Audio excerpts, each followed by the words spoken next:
at SlatorCon Amsterdam with Balazs Benedek, co-founder and CTO of Easyling, a translation proxy and in-web browser translation solution provider. Thank you very much for joining us here today. What do you see as some of the use cases for translation proxy technology in today's web environment? Basically, all our technologies are there to enable content owners and translation companies to make it easier to get their website translated.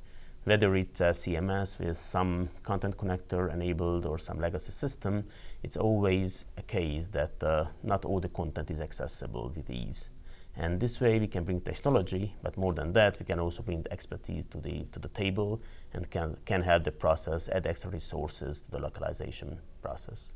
So once you've been working with a client to adopt the technology, how do you take a data-driven approach to ensure that it's performing well? What we see is that there are more words than dollars.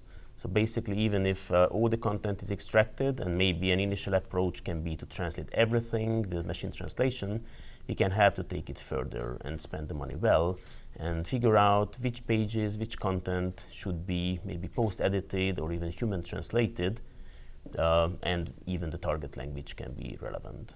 Okay, and so when you're working with different customers, do you work with both LSPs and end clients, and do you see any differences between the way that the two operate?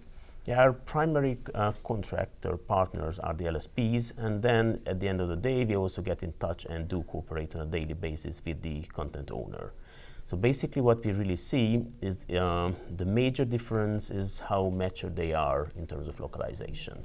Sometimes when this is the first localization project of a website owner, then we can really add a lot of all the things we learned in the past 6 to 8 years in website localization. When it comes to the LSP, they might know a lot about the localization process, but they could be behind with the technology in terms of web technology and web development. So these are the two fields where we see we can add a lot to the process. I can see that there's a lot of value to add then. And also we're seeing a lot of growth in the volume of content being created on the web, and certainly a lot of growth in e-commerce. So from your perspective, what would be the most interesting trend or development that will impact your business favorably over the next, say, 2 years? Well, one thing definitely is the e-commerce and this approach of the mixture of machine translation, post-editing, and human translation. The other very interesting area that we see is the user-generated content.